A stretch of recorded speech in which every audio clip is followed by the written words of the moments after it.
According to the World Health Organization statistics for 2010, a child is more at risk of dying in the neonatal period, that is, the first 28 days of life. Safe childbirth and effective neonatal care are essential to prevent these deaths. Adopted by the United Nations in 2000, the fourth and fifth of the Millennium Development Goals, or MDGs, aim at decreasing child and maternal deaths worldwide by 2015. In a space of 3 years, Masaka Referral Hospital has seen a significant increase in the number of women giving birth from the hospital, rising from 35% to 49%. The hospital now has 4 years to make an even bigger impact before the MDG's deadline. For the hospital staff, this is a milestone they are proud of in their efforts to improve reproductive health. But this has not been without sacrifices on the part of the administration and the staff as well.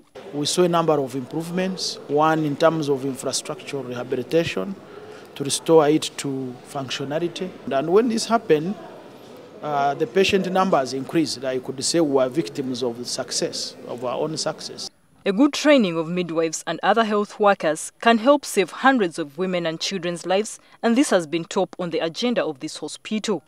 Reproductive health has been given emphasis, backed with incentives. Like now we are constructing a staff hostel, and midwives will take a priority. And even the few houses we have, the midwives have the priority to be there.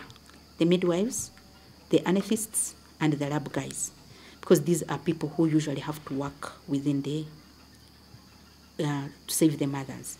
Male involvement, that is, men taking serious and active interest in the health of their expectant wives, is seen as extremely important here. And when they come for antenatal, a couple, a mother who has come with her partner, we give them priority. They skip the queue.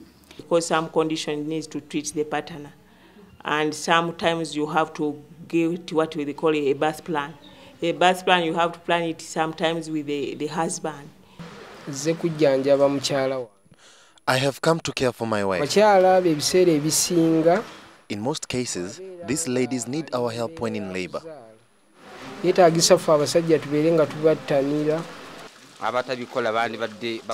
Those who are not doing it should be fair and start.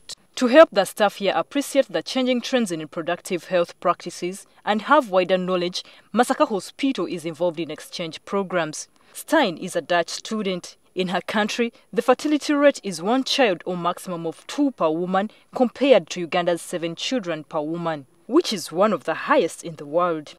Also, compared to Denmark, Uganda has an infant mortality rate of 76 per 1,000 live births, yet Denmark has just 4.24 deaths per 1,000 live births.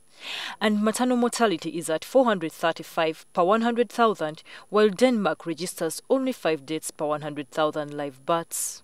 I've experienced there's a lot of family planning, which I think is important, but it seems as a lot of people don't use it, and I think they should start to use it more because it really helps the community and everyone if people start using family planning. And here in the labor ward, it's been really busy and there's a lot of patients and not so much staff again, but I think they work really, really well. But with the modest successes in Masaka, there is a greater challenge looming in the background, that of traditional birth attendants, or TBAs. Like we have one case whereby, unfortunately, we lost the mother. That is on Friday. This mother, she had high blood pressure. She was identified during pregnancy. She was encouraged to come and deliver in the hospital, but she decided to go and deliver at a TBA's place. She was brought in when she was convulsing. She was unconscious. Unfortunately, we couldn't save her. And after she had delivered at home. So we don't even know what happened to the baby. So we are still getting the bad cases from the traditional birth attendants. Years back, measures to train TBAs were put in place, but the enforcement slackened because experts realized they were instead contributing to more maternal deaths in the country. With advice from World Health Organization, the Minister of Health clarified the role of traditional birth attendants some 2 years ago. And the guidance is that the traditional birth attendants are not skilled birth attendants, and they cannot be used for safe delivery of the mothers. But they were involving them in something like health education, health promotion, distribution of medicines and nets. Also, health workers more often than not end up fighting legal battles with mothers who most often come in after being attended to by TBAs. Staffing is another limitation. According to the World Health Organization, there should be 2 birth attendants per woman in labor, but in this hospital and many others up-country, it is often just 1 midwife attending to over 6 women. We can't get those what we call, the opposite we call emergencies. Hereby you receive a mother who has been referred, like having a ruptured uterus. You get an ectopic pregnancy, the baby just outside the uterus. You get somebody who is in shock, and you are very few to handle. We have quite a number of midwives, but I think the recruitment by the districts and the Ministry of Health is the one which is very slow. But otherwise, we need at least 2,000 midwives at the moment in the public service, not for the country.